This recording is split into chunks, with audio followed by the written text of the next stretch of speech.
Once Lizra and Human crested the hill, in front of them was a long, rocky peninsula which jutted out into the turquoise-green waters of Quarry. It split through the ocean like a dagger, the white foam of waves washing onto it, trying to bury it beneath the tide. Lizra hopped down from Human's shoulder and bounded down the path to a secluded black sand beach nearby. Looking out over the waters, the semicircle outline of the red giant was slowly dipping below the horizon. The water shimmered in the red light, shifting from green to a vibrant yellow in the sun's intense glare. The sounds of waves crashing ashore was all that disrupted the world around them, a tranquility undisturbed except by nature itself. I remember you talking about a beach back at the facility and how much you wanted to go to one, so I chose this place specifically since it has the most impressive on Quarry. We should be far enough away from the town that nobody will bother us. It's empty this time of day since they don't wish to trek all the way back in the dark. Can you see fine in the dark? Well, no, not really, but Tic Tac said it wouldn't be a problem for you. Yeah, it's not a problem, Human said, walking out onto the shore. The tiny black stones of the beach crumbled underneath him, each step transforming the rocks into a fine sandy powder. He stopped a few meters before the water, gazing out into the setting sun that was trying to escape below the waves. He set the boxes down beside him and slowly seated himself on the beach, resting his hands on his legs and watching the world from between his knees. The green wake slowly washing up and licking the edges of his boots as he sat there. Is it everything you were expecting? Lizra asked, going over to Human and sitting atop the boxes. Even better. Thank you. The two sat patiently for a breath, taking in the ocean vista before Lizra spoke again. I don't think I'll ever tire of seeing things like this. Places like these are why I love the outer world so much. Untouched, pristine, just existing in their own little pocket of the galaxy. One thing we have that the core worlds don't is real, genuine nature. I know you've needed something to take your mind off, well, everything. You always seem so down and stuck in your own head. I hoped this could help you clear it. Human sat quietly, watching the sea rise and lower, like a creature breathing in a slow, steady rhythm. He lifted his arms up to the base of his head before stopping, hesitating as if he was thinking something over. I think it'd be even better to see it with my own eyes. He submitted to the thought and released the clamps at the base of his helmet. A small hiss of air escaped from the edges before he pulled it off his head. Multiple wires and connectors dislodged from his ears and mouth as he let the mask fall into the sand with a heavy thud. His pale, hairless scalp a stark contrast to the pitch-black beach around them, and his sunken features told the story of someone who had seen better days. A jagged red scar ran from the side of one of his eyes to the back of his head, breaking up the symmetry of his face. He brought an armored hand up to block the light of the red star in front him, squinting his eyes, which weren't adjusted to the newfound intensity. It's a lot brighter than I thought it would be, and everything's so quiet. He sat still as his eyes adjusted to the new environment. I don't hear it all anymore. The little things scurrying in the rocks behind us, the restless buzz of the city, the constant sound of your heartbeat. It's actually quiet for once. I didn't know you always heard those things.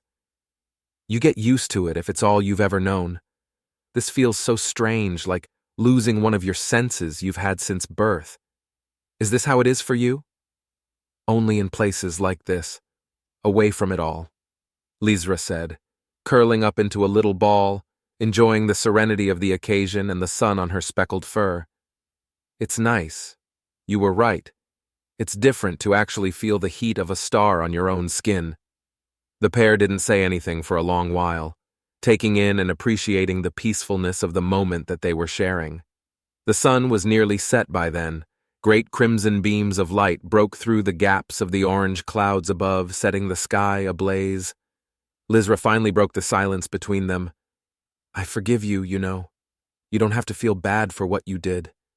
You didn't know what you were doing. Human didn't reply for a short moment. A bead of water slowly emerged from his scarred eye and splashed into the rocks below. No, I knew what I was doing. It wasn't your fault. I want you to know that I don't blame you for what happened to my people. It was a long time ago. Not for me. Human replied with a whisper, closing his eyes as he looked down at the sand underneath him. I had a long time in that pod in the beginning, no way to escape my thoughts. Nothing to do except dwell on everything I did over and over, again and again. You don't know what I did, the people I hurt. I know that you're not the same person that was there all those years ago. I can tell that you are genuinely sorry for your actions, and someone who feels that kind of remorse deserves a second chance. How can you forgive me so quickly? I haven't done anything that could even remotely make up for the things I've done. Because you want to be better. That shows that deep down you were always a good person. Regardless of what you might have done, you can still make the universe a better place here and now. That's more than enough in my eyes. But it's not enough! Yelling the words as he stood up. Lizra hadn't ever heard humans speak like this before. How can that be enough? I haven't even done anything yet. It's not about what you did. It's about what you're going to do moving forward, she stated as she sat up, locking her small eyes with the creature towering above her. Whatever you may have done, you can always atone for it by doing the right thing now. That doesn't fix anything I did. No matter what I do now, however many fucking lives I save, I can never go back and salvage the ones I ripped apart, he yelled, turning away from her, hands clenched into fists. That's what I was made for, after all. I wasn't made to differentiate between right and wrong, good versus evil to think. That was never supposed to be my problem. I was made just to do as I was told and let somebody else worry about the mess. All I'm good at is destroying everyone and everything around me. Is that the kind of person that you think can be salvaged? You want to see how great of a person I've always been? Human reached over to something on his chest with trembling fingers. Nestled between the plates of armor and his bodysuit were a few small pieces of paper. He pulled them out as he turned around to the tiny Illyrian and threw them into the air over her. Lizra ducked down in fear as the photos floated to the ground around her, nearly getting caught in the breeze. That's how good of a person I was. See that happy little family in those pictures? How great and wonderful their life was? Lizra picked them up and looked down at the small collection of images in her paws. They appeared to be a personal keepsake one would have on them to remind them of their family. The first showed two of her own species at a beautiful connection ceremony, happy to spend the rest of their lives together at a beautiful mountain temple. The next was them holding a newborn child. You could see the joy in their eyes as they gazed down at it. Next, they were in a town, the father holding the little one up in the air as it smiled. There was one of two younglings playing together in a grass field, while the mother ran after them, trying in vain to catch them. The last showed the family of 4 together. The now-grown baby from the second image lifted the father off the ground, laughing as they tried to recreate one of the earlier frames. I slaughtered them, watched them bleed out and die one by one. And what did I do the whole time? I was laughing, I was fucking enjoying another casual day at work as the little ones begged for their lives, crying, and had watched their parents be executed right in front of them. Is that something that someone who was always a good person would have done? Who are you to forgive me? What gives you any right to say that I've changed, and am any different from the monster who murdered that family? I'm not someone who deserves a second chance at anything. I don't deserve anyone's forgiveness or sorrow or any of that shit. All I deserve is to be put down and forgotten about like the rest of my people. Maybe then, when we're all dead and gone, the universe would finally be a better fucking place. Human, I apologize that... Lizra tried to speak but was cut off. You apologize? For fucking what? What do you possibly have to apologize for? You weren't the one that looked them in the eye and pulled the trigger with a smile. You live in this happy little bubble where everything's so great and nobody's truly all bad. Just misunderstood. Well, newsflash, Lizra. The universe isn't some magical place where the good always win and the bad guys lose. 'Cause if it were, I should have died a long time ago. Lizra looked away from the images clutched in her shaking paws, tears flooding her own eyes now. Well, excuse me for thinking that there might be some remnant of a genuine person behind that emotionless facade you put on. I tried to give you the benefit of the doubt and hope that maybe, just maybe, You're not the monster everyone wants me to think you are, but clearly that's all you see yourself as. You may have escaped from the human ships, but if you can't escape from your own head, then what was it all for? Why even go through the trouble if you're just going to sulk around feeling sorry for yourself until the end of time? Sorry for myself? I'm not sorry for myself. I couldn't give less of a fuck about myself or how I feel. The only thing I even remotely feel sorry for is all the ones that actually deserve to be alive instead of me. Does it feel good taking that anger out on me? Do you feel better yelling at the one person who's tried to show you that there's more to the world than just anguish and sadness? I just can't wrap my mind around it. You don't know the first thing about me, and yet you sit here and tell me how I should feel? As if someone like you can even begin to comprehend what I've seen, the shit I've done. You think I'm someone deserving of kindness? Human nearly crying now, getting his words out between choked breaths. All my life this universe has shown me nothing but malice and hate from the moment I was forced into existence. And from that day on, I've made sure everyone else felt just as awful as I have. So what have I done to earn anything better? You don't need to earn the right to feel better. You're not going to go out and do some heroic act of redemption that magically makes you feel better about everything, Lizra yelled back, getting just as emotional as Human was. You don't need to save me from the great danger of someone walking out of a store, or go back in time and rewrite the history of my people, for me to forgive you. The fact that you're here now, yelling your heart out on this beach, proves beyond the shadow of a doubt that you're more than just some mindless weapon like everyone thinks you are. You have thoughts, feelings, regrets. That's why you deserve a second chance. She was panting, nearly out of breath from the way she was yelling back at him. You just have to want to do some good in this life, and maybe then people won't see you as something that needs to be feared. Maybe once people realize there's more to you than just pent-up destruction, they'll actually want to be around you. And when you wake up and see that everyone around you can care about you, then you might just start to feel a little bit better about yourself. Lizra spoke, putting the pictures down and wiping the tears from her eyes. Human stood motionless, glaring at his trembling fingers before falling back into the sand. He brought up his hands to his head and yelled. There were no words behind it, but the meaning was clear to everyone there. Lizra carefully picked herself up off the box and stepped over to Human laying down on his back. She sighed, wrapping her tail around him and rested her head against his. Then for the first time in his life, he began to cry. We were wondering when you two were going to show up. The hulking purple Indarin was waiting for them in the common room when Lizra and Human entered. Y'all missed out on the great Tic-Tac-Argle adventure. Oh, you should have been there to see it. At one point, we jumped through a window. Yes, but that was after you nearly stole that farmer's prize livestock animal, Tic-Tac chimed in. I couldn't help myself. I mean, did you see how adorable that thing was? To think he was going to eat the little guy, I couldn't let that happen. And then when that one Quran tried to buy you, thinking you were a comms array, oh, you were so pissed, I don't even know half the words you called him. Are you okay, Captain? You look like you've been crying. Yes, I'm fine. Please keep going, we didn't mean to interrupt your tale, Lizra replied, reaching a paw up to her face to check if there were still tears.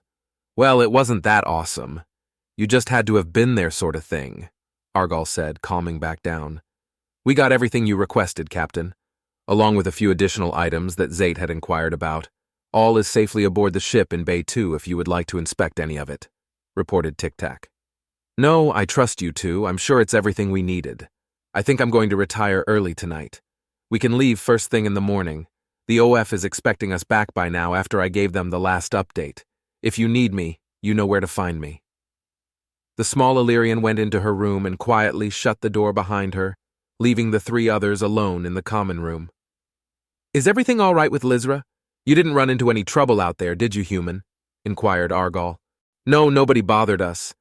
It was just a long day. I think I'll sleep here in the common room tonight, if that's all right with you. Human said, laying down across the bench seat next to the wall. As he did so, the metal crunched underneath him, but he didn't seem to notice or care. Yeah, of course, not my place to tell you no. Have you put on weight? Argal asked, looking down and inspecting the bench. He piped back up again when he didn't receive a response. Right. Well, since everyone's settling down so early, I think I'll go keep Zate company for a bit at the helm. They need a break from working all the time anyway. Argal stepped out, in the direction of the command room. The heavy footsteps echoed down the hallway with him. Your heart rate is much higher than normal. I take it that it was not as well as you said? Tic-Tac asked from the table. No, it was a good day. I think I needed it. First day I've ever had off, he chuckled. Just thinking some things over, that's all. Human was laying down, his arm over his helmet to shield himself from the light. Would you like to talk about it? No, thanks. Would you like me to put you to sleep for the night? I can manage it on my own. Don't worry about me. Understood. I'm here if you need me for anything. Thanks, buddy. The scav departed the following morning, set for the Illyrian home planet, Alurus. After a few days' travel, they finally broke into the outskirts of the system. Once an industrial world that specialized in manufacturing computer systems and ship hardware, it was now a fortress that served as the powerhouse of the OF's military might. Scattered around the system were numerous shipyards and production centers that were constantly bustling with space traffic and naval exercises. Upon nearing their final destination, Lizra called her crew together to prepare for their arrival. Standing on the table to command their attention, she spoke. Since Zate already took care of getting us landing clearance, we should be arriving within a few moments. Once we're down, Argal, you will be dismissed. I'll reach out to you once we receive any new orders. Enjoy the time with your family. I know they'll be happy to see you. Much appreciated, Captain. I told my brother Gurgal that we would be back in time for me to help him with a project ship he's been struggling to get running for years. He needs my fine adjustment skills since he keeps breaking the damn thing, Argal said, looking over at Tic-Tac with a grin. Send your brother my apologies. For what? For the fact that his ship isn't going to see its maiden voyage anytime soon, Tic-Tac quipped. Argal chuckled at the comment, and it was clear that the hostile tensions between the two from before had dissipated. He should be glad I'm not bringing you along. Otherwise he'd have his head in a dictionary the entire time as you try to talk him through it. Lizra laughed, glad that the two were finally playing nicely. She glanced over at Human, who was still nestled in the man-shaped indentation he had crushed into the bench. If you had a paycheck, you'd be paying for that. But I suppose your help in escaping back when we first met is payment enough. She sighed. I asked you earlier if you would be willing to accompany me to my debriefing and explain your side of events. It would help my case when I have to tell them that the weapon we were sent to retrieve wasn't a weapon at all. I suppose that'd be the nice thing to do. When we're done here, is there any chance I could get my own ship on this planet? Asked Human. Without money, no. However, you may be able to cut a deal with the people I'm reporting to in order to get one. They'll most likely make requests of you, but you have no obligation to actually fulfill them unless you desire to, replied Lizra. Guess that dream's a little more difficult than I thought it would be. I'll hear him out, but I'm not going to promise anything. Human replied, still seated on his back, staring at the ceiling. Tic-Tac, I'm going to assume you'll be coming too? Correct. Excellent. Now that everyone knows what they're doing, I'll go check in with Zate before landing. Make any final preparations that you may have. Lizra finished the briefing and went to go see how the extant was doing at the bridge. Opening the door, she found Zate wasn't working as furiously as they had been during the previous leg of the journey. So, do you have any plans on arrival? She asked. Not particularly. We don't enjoy being planet-side very much. Our work can be completed from here, Zate responded quickly, casually tapping away at one of the interfaces. I've already compiled and forwarded our mission report. Our presence will not be necessary at the briefing. You already sent it to them? I never got to look over the final draft. You know that was supposed to go through me first, complained Lizra. We finalized it when you went on to Quarry. When you returned, you appeared fatigued. We did not feel it was necessary to burden you with a simple formality. The extant explained, keeping its attention focused on the interfaces. I do not appreciate you going over my head on this. It may have been a formality, as you put it, but those reports are still one of my primary obligations. She sighed, exasperated, bringing a paw up to rub her face. Anything additional that you included that I might need to know?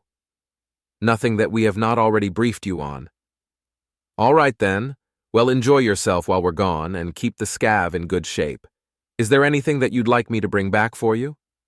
No, all is well with us. We shall see you when you return, Zate stated coldly, never once stopping her work to look at the captain. The scav made its final approach to a small OF base on the outskirts of one of the larger cities. The majority of the installation's land was dedicated to the spaceport. It was filled with the hum of ships' engines as they constantly arrived and departed in all directions. It was a kind of controlled chaos, consisting of narrow misses and quick departures that could only be achieved by the extants at the helm of every vessel. Instead of landing in the center of the facility like the rest of the ships, the scav settled down into an enclosed hangar embedded in the ground nearby. Lizra was still at the controls when she noticed how they had not landed in their usual dedicated space. Zate, why were we cleared for an enclosed pad? We have classified cargo aboard. It was at the request of your superiors that we exercise caution when bringing it planetside, they said without hesitation. As I said before, Zate, you have to notify me of these developments. And if you're referring to our guests as the cargo, I'd rather you not. At least there's less walking this way. I'm not complaining about that. We'll talk about this when I return. I've given you too much leniency with your duties, and you've been taking advantage of that far more often than I would prefer. Lizra departed from the room, heading out to be the face of the ship when they all exited. When the scav finally touched down, it was accompanied by a large thud from above as the landing pad's hatch closed. Lizra opened the cargo bay doors and signaled for the ramp to be lowered to allow their departure. At the bottom, waiting for them, was a squad of heavily armed Endurans and Brunts, with heavy weapons pointed at the crew. Another Illyrian in a pristine white uniform was sat atop a small platform that hovered at eye level with the soldiers around him. He was positioned in the center of the squad and looked less than happy to see them.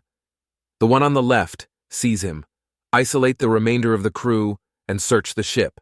Leave the extant, he said curtly, whilst looking upon the shocked expressions of Lizra's group. Wait, what? What did we do? We're returning from our mission. Ensign Marketh, you sent us on this mission. What's the meaning of this? Lizra yelled down as the squad advanced towards them, weapons never leaving their targets. You will receive justification following the safe procurement of the weapon and your subsequent debriefing. That will be all for now, Ensign Marketh countered, while folding his arms and looking up at her with annoyance. Wait, even me? I've got plans today, Argall shouted, looking down at the ensign who was already turning to leave. Guys, come on, it's me, Argall, he said, drawing out his name. You don't have to point those weapons at me. Drewball, we're brothers. You're really gonna do this? We're all brothers, jackass. That's not gonna get you any favors with us, said a different one as he placed Argall in cuffs without resistance.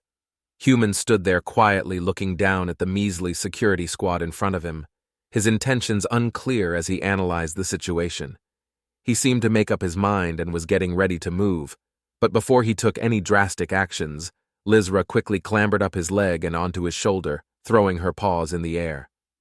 Wait, he'll go willingly. Please, we don't need to make this any worse than it already is. We'll cooperate, she pleaded. Orders shall be obeyed. If it steps out of line, we will use force, growled one of the Brunts from the center. One of the others threw a pair of cuffs up the ramp to Human. Put him on, and you, off of him, he yelled, never taking his barrel off of Human. Lizra started to get down, stopping on Human's back for a moment when she was out of their view, speaking only loud enough for him to hear. Just go along with it, I'll work something out, please trust me with this. She hopped back down onto the ramp and walked up to the squad holding them at gunpoint. One of them tried to reach down and grab her. Get your hands off of me, I am an officer! He didn't press any further, the majority of his attention on Human, who slowly donned the cuffs and stepped forward with his hands up in front of him. Lizra was separated from Human when they entered the base. He was rushed off down a hallway in the opposite direction of her, and she was ushered after Ensign Marketh. When she arrived at her destination, she was on the glass side of an interrogation room filled with a few other officers and military personnel.